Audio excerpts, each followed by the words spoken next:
പ്രായോഗികതയുടെ കാലത്ത് മക്കളെ വളർത്താൻ വിളിക്കപ്പെട്ട ഒരു തലമുറയാണ് ഇന്നത്തെ മാതാപിതാക്കൾ.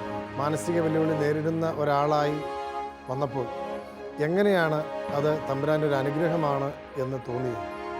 ദൈവം തന്ന ഈ കുട്ടിയെ ദൈവത്തിൻ്റെ കുട്ടിയായിട്ട്, ഒരു വിശുദ്ധ കുട്ടിയായിട്ട് ഞാൻ ഇവനെ കരുതുന്നു. മരുന്നും കൊണ്ട് മാറ്റാൻ പറ്റത്തില്ല, ഇവർക്കൊന്നും സാധിക്കത്തില്ല, ഇവരിങ്ങനെ അങ്ങ് ജീവിക്കും. നിങ്ങളുടെ ആശ്രയത്തിലായിരിക്കും ഈ കുഞ്ഞ് ജീവിക്കാൻ പോകുന്നത്. ദൈവം തരുന്ന മക്കളെ ഏതു മനസ്സോടുകൂടിയാണ് നിങ്ങൾ കാണേണ്ടത്?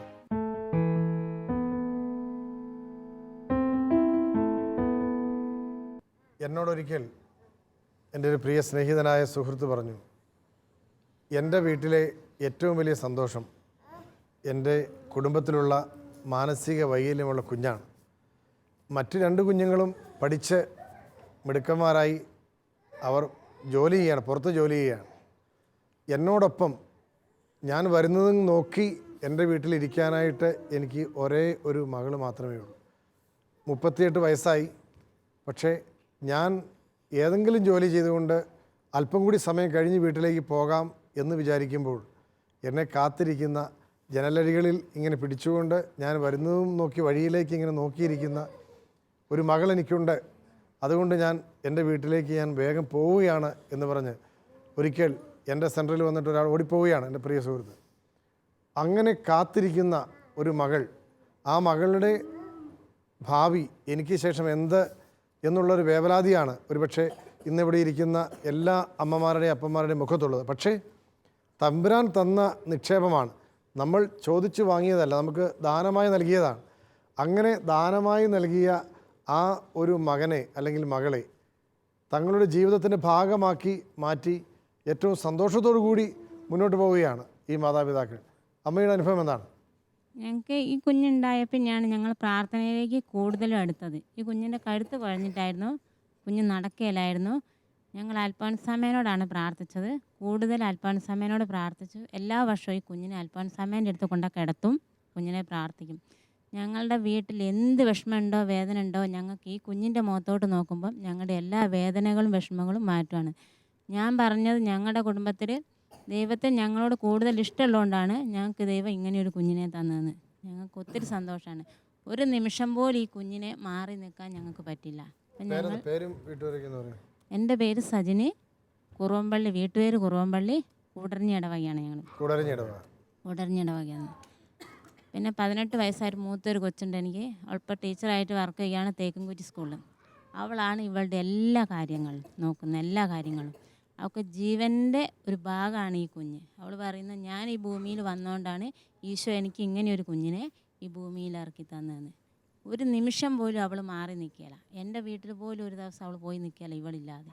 അവൾക്ക് ഏത് നിമിഷവും ഇവളെ കണ്ടുകൊണ്ടിരിക്കണം. വളരെ ക്രിസ്തീയമായ ഒരു കാഴ്ചപ്പാടോടുകൂടി ജീവിതത്തെ ക്രമപ്പെടുത്തുന്ന നല്ലൊരു കുടുംബമാണ്. ദൈവം അനുഗ്രഹിക്കട്ടെ. അമ്മയുടെ അനുഭവം എങ്ങനെയാണ്? എൻ്റെ പേര് ആൻസി, പുല്ലൂരാമ്പാറ ഇടവക, ചുരുത്തൊട്ടിൽ വീട്ടുകാർ. 2 മക്കളാണ് എനിക്ക്. ഇളയതാണ് ഇവള്. ഉണ്ടാകുന്നതിന് മുന്നേ തന്നെ അറിഞ്ഞായിരുന്നു തകരാറുണ്ടെന്ന്. പിന്നെ ഉണ്ടായി കഴിഞ്ഞപ്പോഴും പറഞ്ഞു. പിന്നെ 3 വയസ്സായ പിന്നെയാണ് നടന്നത്. യൂദാത്ത ദേവസ്വനോട് പ്രാർത്ഥിച്ച പിന്നെയാണ് നടക്കാൻ തുടങ്ങിയത്. ഇപ്പോൾ കുഴപ്പമൊന്നുമില്ല. എന്നാലും സ്കൂളിൽ വിടാൻ തുടങ്ങിയ പിന്നെ ഒത്തിരി മാറ്റങ്ങളൊക്കെ ഉണ്ടായി. സന്തോഷം. എങ്ങനെയാണ് ബന്ധുക്കൾ, മിത്രങ്ങളൊക്കെ? അല്ല, അവർക്കൊന്നും ഒരു കുഴപ്പമില്ല. ഇല്ല, കുഴപ്പമൊന്നുമില്ല. ഇല്ല, എല്ലായിടത്തും ഞങ്ങൾ പോകുമ്പോൾ കൊണ്ടുപോകും. എല്ലാവർക്കും സന്തോഷമാണ്. എല്ലാവർക്കും സന്തോഷമാണ്. ഓക്കെ, ദൈവം അനുഗ്രഹിക്കട്ടെ. അമ്മയുടെ അനുഭവം എങ്ങനെയാണ്? എൻ്റെ പേര് രാജി, ഞാൻ ഈങ്ങാപ്പുഴയിൽ നിന്ന് വരുന്നു. എൻ്റെ രണ്ടാമത്തെ മോനാണിത്. മൂത്തവൻ 7ാം ക്ലാസ്സിൽ കണ്ണോത്ത് സെൻറ്റ് ആൻ്റണീസ് UP സ്കൂളിൽ പഠിക്കുന്നു. മോന് ബുദ്ധിപരമായിട്ടൊന്നും കുഴപ്പമില്ല, സംസാരക്കുറവുണ്ടെന്ന് മാത്രമേ ഉള്ളൂ. വാക്കുകൾ പറയും, പാട്ടുകൾ പാടും ഒക്കെ ചെയ്യും, പക്ഷേ വാക്കുകൾ ഒരു സെൻറ്റൻസ് പൂർത്തീകരിച്ച് പറയില്ല. ആ ഒരു കുഴപ്പം മാത്രമേ ഉള്ളൂ. ഇപ്പോഴും ദൈവത്തിൽ വിശ്വസിച്ച് പ്രാർത്ഥിച്ചു വരുന്നു. ദൈവം തന്ന ദാനമാണ്, ആ സന്തോഷത്തോടെ സ്വീകരിക്കുന്നു. തീർച്ചയായും ദൈവം തരുന്ന ദാനങ്ങളാണ് നമ്മുടെ മക്കൾ. ആ മക്കൾക്ക് വേണ്ടി ജീവിക്കുക എന്നുള്ളതാണ് മാതാപിതാക്കളുടെ പ്രഥമമായ കടമ, കർത്തവ്യം എന്ന് നമ്മളെല്ലാം ദൈവവചനത്തിൽ നിന്നും വിശുദ്ധ ചാവറപ്പിതാവിൻ്റെ ചാവരുളിൽ നിന്നും മനസ്സിലാക്കുമ്പോഴും മക്കളെ വളർത്തുന്നതോടൊപ്പം സ്വന്തം സ്റ്റാറ്റസ്, പ്രസ്റ്റീജ്, പ്രൊഫഷൻ, ജോലി, വരുമാന മാർഗങ്ങൾ, മക്കളുടെ പഠനത്തിൻ്റെയും ട്രീറ്റ്മെൻറ്റിൻ്റെയും ഒക്കെ ചെലവുകൾ, ഇതെല്ലാം നിലനിർത്തിക്കൊണ്ട് തന്നെ ഇതിനു വേണ്ടിയൊക്കെ പൊരുതുമ്പോഴും ഈ മക്കൾ നമ്മുടെ ജീവിതത്തിൻ്റെ വേഗത കുറയ്ക്കുകയാണ്. ഈ മക്കളോടൊപ്പം ജീവിക്കാൻ എനിക്ക് അധികമായിട്ടുള്ള ശേഷി വേണ്ട എന്ന് പലരും എന്നോട് ഷെയർ ചെയ്തിട്ടുണ്ട്. പക്ഷേ എൻ്റെ നിരീക്ഷണത്തിൽ ഈ മക്കളോടൊപ്പം ജീവിക്കുവാനാണ് ഏറ്റവും വലിയ അനുഗ്രഹവും ഏറ്റവും വലിയ ശേഷിയും നമുക്ക് ആവശ്യം. കാരണം സ്വാഭാവികമായി ജീവിക്കാൻ കഴിയുന്ന വ്യക്തികളാണ് ഇവിടെ ഇരിക്കുന്ന മാതാപിതാക്കൾ എല്ലാവരും. അവർക്ക് ഈ മക്കളുടെ കൂടെ ജീവിക്കണമെങ്കിൽ അവരുടെ ചിന്തയുടെ വേഗത കുറയ്ക്കണം, ശരീരത്തിൻ്റെ വേഗത കുറയ്ക്കണം, ജീവിതത്തിൻ്റെ തിരക്കുകൾ, ഈ ഓട്ടം, ഇതെല്ലാം കുറച്ച് ഈ കുഞ്ഞുങ്ങളോട് കൂടെ ആയിരിക്കണം. ഇങ്ങനെയുള്ള ഒരനുഭവത്തെ ഈശോ മിശിഹ നമുക്ക് വേണ്ടി നടത്തിയ ശൂന്യവൽക്കരണം എന്ന് നമ്മൾ ബൈബിളിൽ കാണുന്ന ഒരനുഭവമുണ്ട്.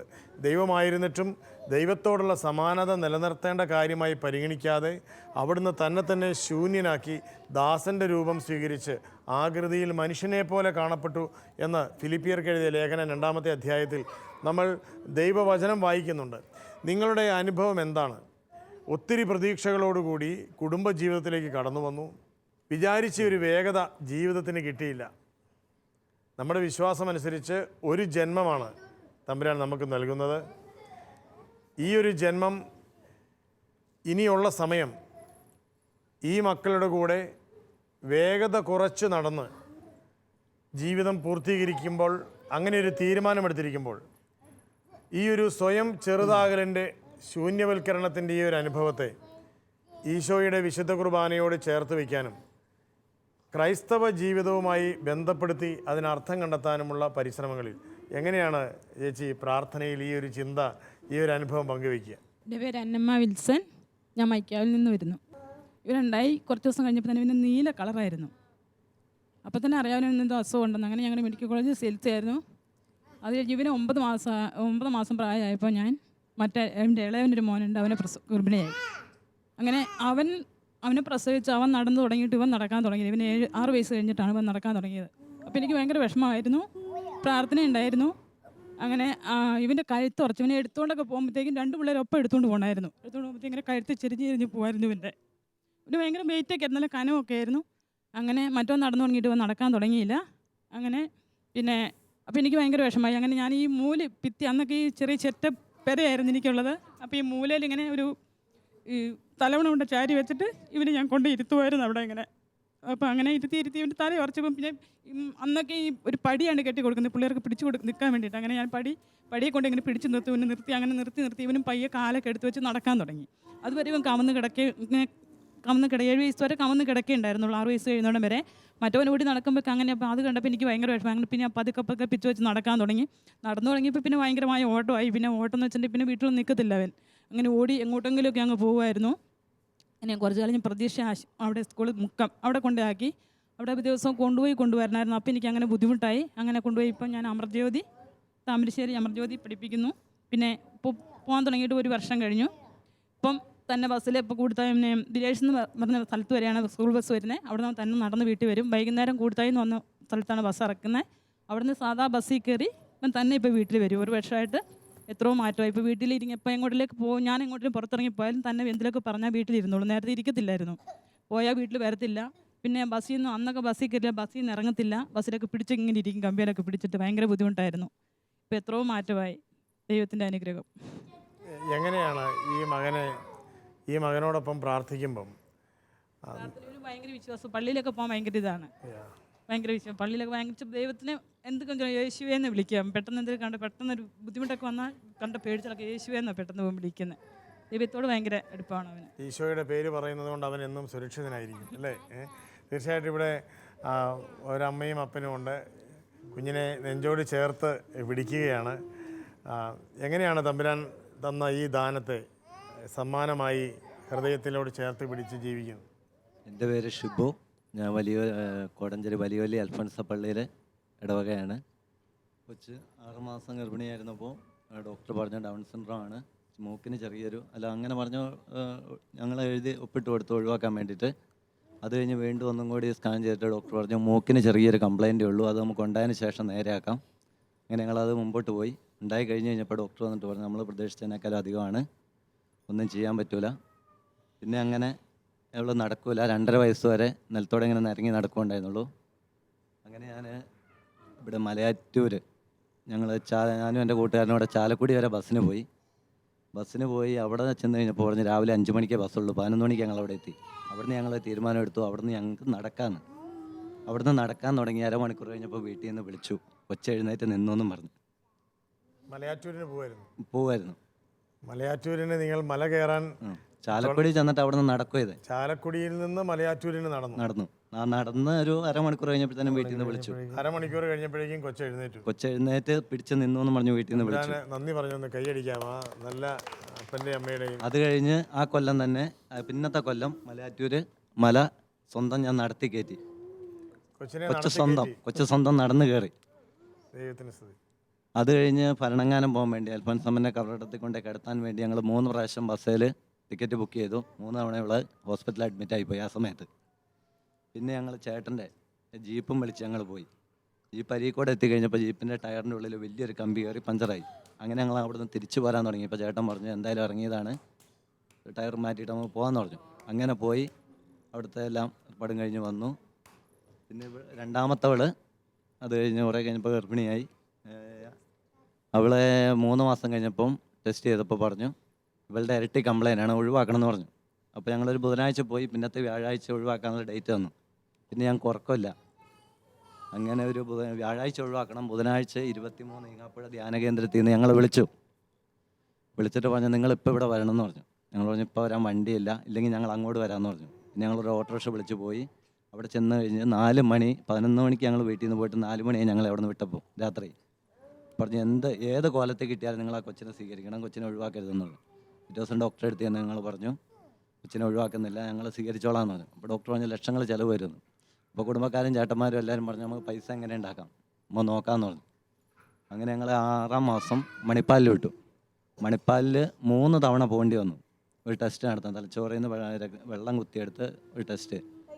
അതിൽ 6 മാസം കഴിഞ്ഞപ്പം റിസൾട്ട് വന്നു, ഒരു കുഴപ്പമില്ല, ഓക്കെയാണ്. അപ്പോൾ ഡോക്ടർ പറഞ്ഞു നിങ്ങൾ സമ്മതിക്കണം, എന്തായാലും ഇത്രയും പൈസയും മുടക്കി.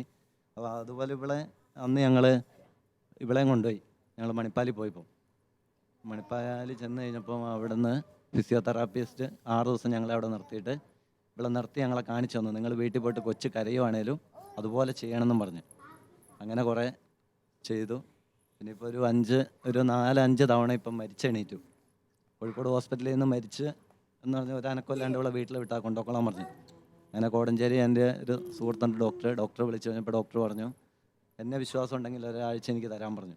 അങ്ങനെ ഒരാഴ്ച ICU കിടത്തി അവിടുന്ന് ഈ കൊച്ചു എണീറ്റ് പോകുന്നതാണ്. ഇപ്പോൾ സാൻ ജോസ് പ്രദേശ ഭവനിൽ ഇപ്പോൾ വീട്ടിൽ നിൽക്കുന്നതിനേക്കാളും ഇഷ്ടം അവിടെ സ്കൂളിൽ നിൽക്കാനാണ്. അതെ, വീട്ടിൽ നിൽക്കുന്നതിനേക്കാളും ഇഷ്ടം സ്കൂളിൽ പോകാനാണ് ഇഷ്ടം അല്ലേ? കഴിഞ്ഞ കൊല്ലം വരെ ഡെയിലി കൊണ്ടുപോയി വരുമായിരുന്നു. ഇപ്പം അവിടെ ആഴ്ചയിൽ നടത്തുവാണ്. പിന്നെ അതുപോലെ ഇവിടെ KMCTയിൽ ഹോസ്പിറ്റലിൽ കൊണ്ടുപോയി സുഖമില്ലാഞ്ഞിട്ട്. അപ്പോൾ ഞാൻ പണിക്ക് പോകുന്ന ആളാണ്. അപ്പം എന്നെ വിളിച്ച് വരാൻ പറഞ്ഞു. അങ്ങനെ ഞാൻ പണി നടത്തി. ഞാൻ ബൈക്കിന് പോയി. ഒരു ആംബുലൻസുമായിട്ട് ഒരു ആക്സിഡൻ്റ് ഉണ്ടായി. അതിൽ 10 മാസം കിടന്ന കിടപ്പ് ഞാൻ കിടന്നു, കഴുത്തിൻ്റെ എല്ല് പൊട്ടിയിട്ട്. ഇവിടെ ആശുപത്രി കൊണ്ടുപോയി കഴിഞ്ഞാൽ പിന്നെ നമുക്ക് നിൽക്കാൻ പറ്റില്ല. ഞാൻ മതി ഇവക്ക് അതൊക്കെ ഓർക്കണമെങ്കിലും എല്ലാത്തിനും ഞാൻ തന്നെ വേണം. ഇപ്പം എന്തായാലും അവൾക്ക് വേണ്ടി ജീവിക്കുന്നു. തീർച്ചയായിട്ടും ചെറിയവളെ എവിടെയും കൊണ്ടുപോയില്ലെങ്കിലും ഇവിടെ ഞാൻ കൊണ്ടുപോകും. അതായത് തമ്പുരാൻ കൊടുത്ത ഏറ്റവും വലിയൊരു സമ്മാനമാണ് ഈ മകൾ എന്ന് തിരിച്ചറിയുകയാണ് ഇത് കണ്ടുകൊണ്ടിരിക്കുന്ന ഒരുപക്ഷെ ആയിരക്കണക്കിന് കത്തോലിക്ക വിശ്വാസികളിൽ ഈ ഒരു വിശ്വാസം നൽകുന്ന ഉറപ്പ്, അത് ദൈവം നൽകുന്ന സമ്മാനമായി മക്കളെ സ്വീകരിക്കുവാൻ നമ്മളെ പ്രേരിപ്പിക്കുകയാണ്. ഒരുപക്ഷെ മക്കളോടുള്ള നമ്മുടെ മനോഭാവം, റോഹിച്ചൻ ആദ്യം സൂചിപ്പിച്ചതുപോലെ തിരിച്ചു കിട്ടും എന്നുള്ളൊരു പ്രതീക്ഷ ഓരോ മക്കളെ വളർത്തുമ്പോഴും മാതാപിതാക്കൾക്കുണ്ട്. ഇപ്പോൾ പിറന്നു വീഴുന്ന മകൻ സുബോധത്തോടുകൂടി നല്ല മിടുക്കനായിരിക്കണം, മിടുക്കിയായിരിക്കണം എന്ന് ആഗ്രഹിച്ചുകൊണ്ടാണ് ഓരോ മാതാപിതാക്കളും പ്രാർത്ഥിച്ച് മകന് വേണ്ടി, മകൾക്ക് വേണ്ടി കാത്തിരിക്കുന്നത്. അത്തരത്തിലുള്ളൊരു കാത്തിരിപ്പിനൊടുവിൽ കയ്യിലെത്തുന്ന മക്കൾ നമ്മളുടെ പ്രതീക്ഷ തകർക്കുന്ന രീതിയിലാണ് എങ്കിൽ പിന്നീട് നമ്മൾ നമ്മളെ തന്നെ രൂപപ്പെടുത്തുകയാണ്.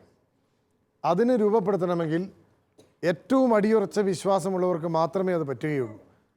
ഇന്ന് ഒരുപക്ഷെ കേരളത്തിലെ 7 ലക്ഷം 8 ലക്ഷത്തോളം വരുന്ന മാനസിക വൈകല്യമുള്ള കുടുംബങ്ങളെ പ്രതിനിധീകരിച്ചുകൊണ്ട് നമ്മോടൊപ്പം എത്തിയിരിക്കുന്ന ഈ പ്രിയമുള്ള മാതാപിതാക്കൾ അത്തരത്തിലുള്ളൊരു വിശ്വാസം, അത് കത്തോലിക്ക സഭയുടെ വലിയൊരു കരുത്തായി മാറുന്നു എന്ന് നമ്മൾ തിരിച്ചറിയുകയാണ്. ആ വിശ്വാസം തുടരുന്നതുകൊണ്ട് അത് വിശുദ്ധ ചാവറപ്പിതാവ് നൽകിയ ആ കുടുംബ ദർശനത്തിന് തുടർച്ചയിലാണ് ഇവരിൽ ആ ഒരു വിശ്വാസം വരിക.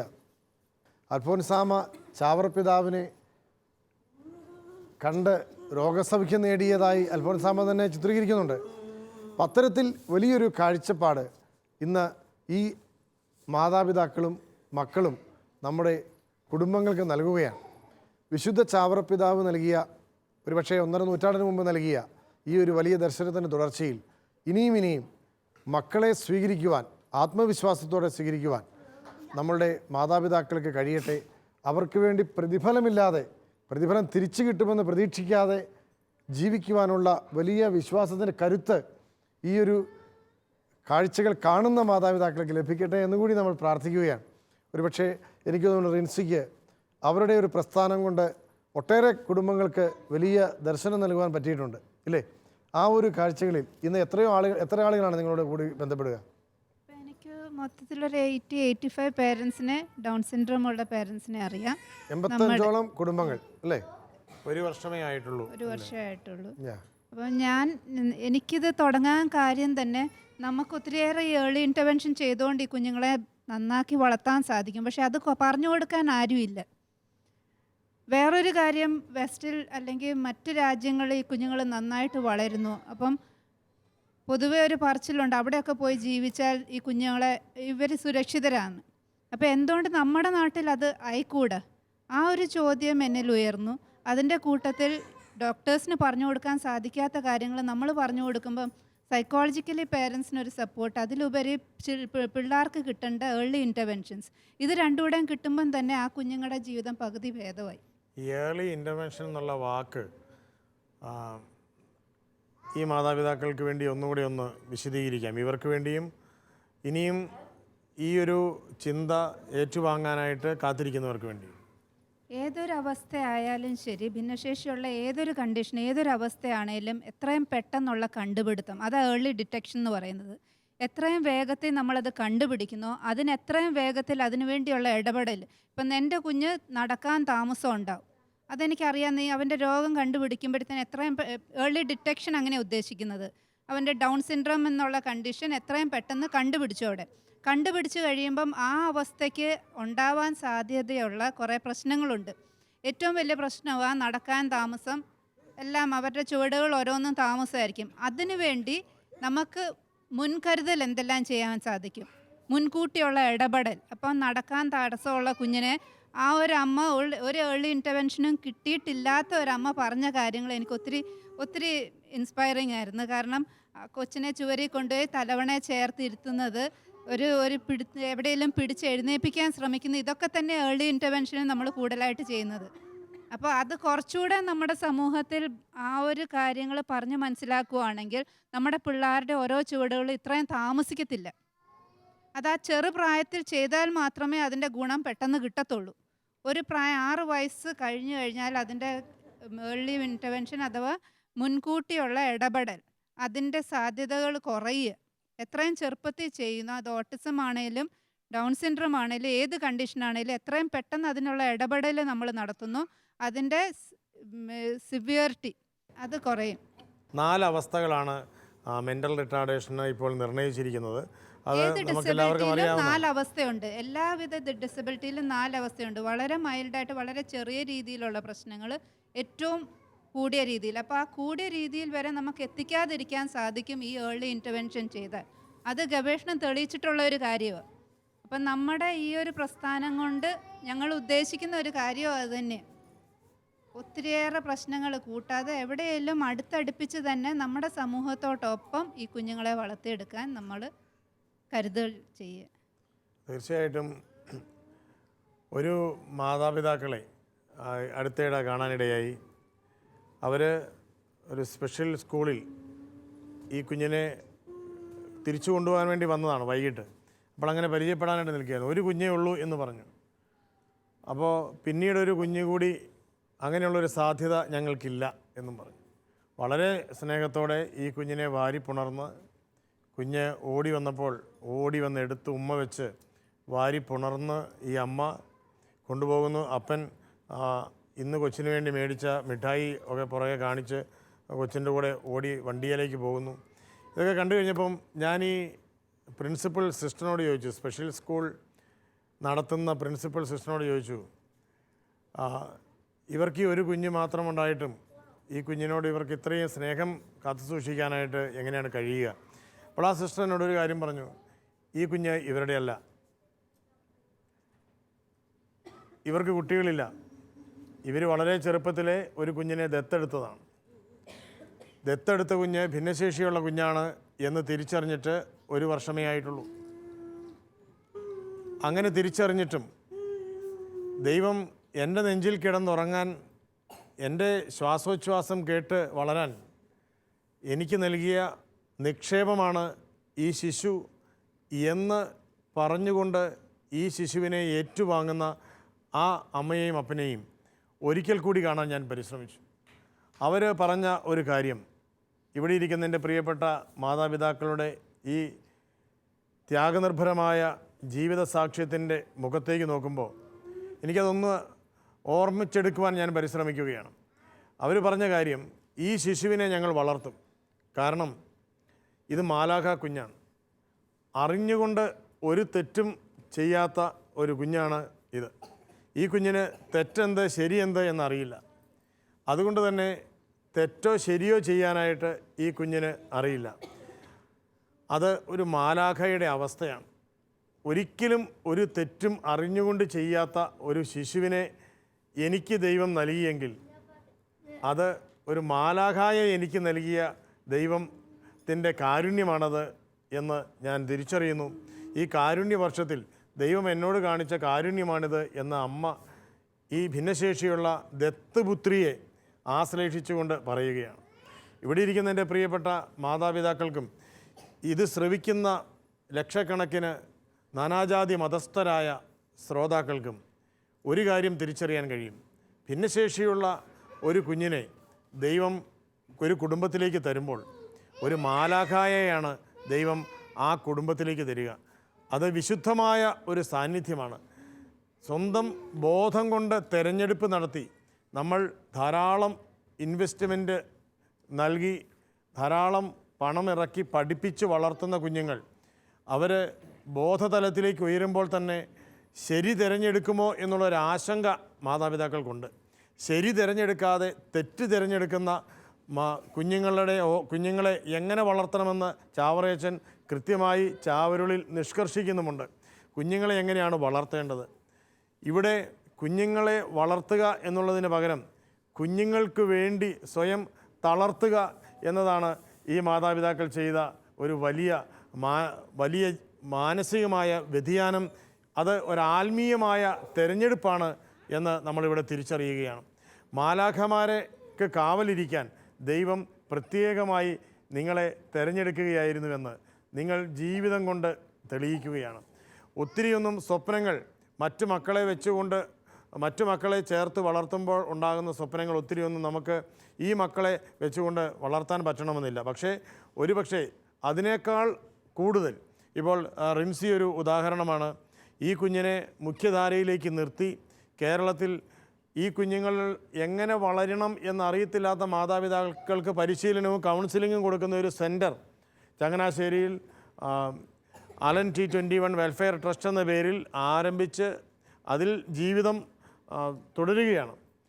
ഇവിടെ നിങ്ങൾക്ക് കിട്ടിയ സാഹചര്യത്തിൽ ഈ കുഞ്ഞിനെ ചേർത്ത് നിർത്തി ഇതുപോലെയുള്ള മറ്റു കുഞ്ഞുങ്ങളുണ്ടാകുന്നവർക്ക് പ്രചോദനമാകുന്ന രീതിയിൽ ജീവിക്കുകയാണ്. ഇതാണ് ചാവറയച്ചൻ പറഞ്ഞ വാക്കിൻ്റെ പൊരുള്. ദൈവം തരുന്ന നിക്ഷേപമാണ്. ദൈവം നിങ്ങളുടെ കുടുംബത്തിൽ നിക്ഷേപിച്ചിരിക്കുകയാണ്. എന്താണ് നിക്ഷേപിച്ചിരിക്കുന്നത്? ദൈവം നിക്ഷേപിച്ചിരിക്കുന്നത് എണ്ണാൻ കഴിയാത്ത, അളക്കാൻ കഴിയാത്ത അനന്തമായ വിശുദ്ധ നന്മകൾ ദൈവം നിങ്ങളുടെ കുടുംബത്തിൽ നിക്ഷേപിച്ചിരിക്കുകയാണ്. അത് സുബോധമുള്ള, ബുദ്ധിശക്തിയുള്ള, ധാരാളം കഴിവുകളുള്ള കുഞ്ഞുങ്ങളിലൂടെ മാത്രമല്ല, കഴിവുകളില്ല എന്ന് പൊതുസമൂഹം നിരീക്ഷിക്കുന്ന ഭിന്നശേഷിയുള്ള ഈ കുഞ്ഞുങ്ങൾ നമ്മുടെ ശേഷിയെ അവർ ഏറ്റവും വിശുദ്ധമായി നിലനിർത്താൻ സഹായിക്കുകയാണ്. നിങ്ങൾക്ക് നിങ്ങളുടെ ജീവിതത്തെ ഇനി മറ്റുള്ളവരോട്, ഇനി നിങ്ങളുടെ അടുത്ത് ഞങ്ങൾക്ക് ഭിന്നശേഷിയുള്ള ഒരു കുഞ്ഞിനെ തിരിച്ചറിഞ്ഞു, ഞങ്ങളതിനെ വളർത്തണോ, സ്വീകരിക്കണോ, അതോ ഗർഭഛിദ്രം നടത്തി നശിപ്പിക്കണോ, കൊല്ലണോ എന്ന അഭിപ്രായം ചോദിച്ച് ഒരു ഭിന്നശേഷിയുള്ള പേരൻ്റ് എന്നുള്ള നിലയിൽ നിങ്ങളുടെ അടുത്ത് ഒരാൾ വന്നാൽ എങ്ങനെയായിരിക്കും അവരോട് പ്രതികരിക്കുക? എന്തായിരിക്കും ഉപദേശിക്കാനായിട്ടുള്ളത്? ഈശോ നമ്മളെ ഏൽപ്പിച്ച ഒരു സമ്മാനമാണ് നമ്മുടെ കുഞ്ഞുങ്ങൾ. അപ്പോൾ ഒരു കാരണവശാലും ഈ കുഞ്ഞുങ്ങളെ നമ്മൾ ഒരു കാരണവശാലും തള്ളിക്കളയാൻ പാടില്ലല്ലോ. അപ്പോൾ ഈശോ തന്ന ദാനം നമ്മൾ സ്വീകരിച്ചുകൊണ്ട് നല്ല രീതിയിൽ വളർത്താൻ ശ്രമിക്കും. ഈശോ തന്ന ദാനമാണ് നമ്മുടെ കുഞ്ഞുങ്ങൾ.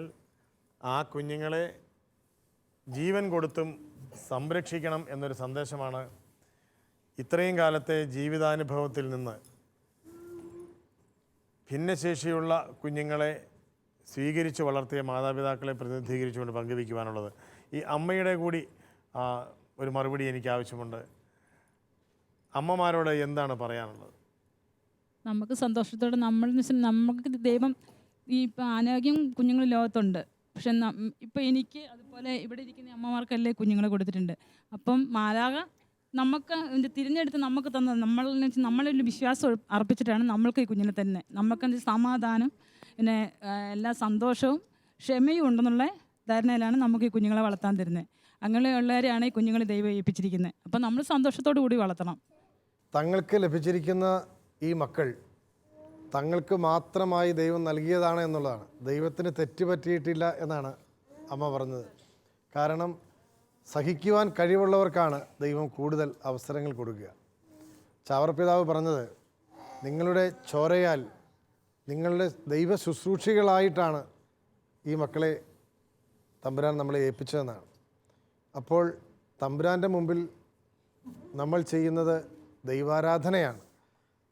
ഈ മാലാഖ കുഞ്ഞുങ്ങളെ തമ്പുരാന് വേണ്ടി വളർത്തിക്കൊണ്ട് വരുമ്പോൾ നമ്മളുടെ സ്വപ്നങ്ങൾ പലതും നമ്മൾ മാറ്റിവെച്ചുകൊണ്ടാണ് ഈ യാത്രയിൽ ഈ ഓട്ടം പൂർത്തിയാക്കാനായി നമ്മൾ ശ്രമിച്ചുകൊണ്ടിരിക്കുന്നത്.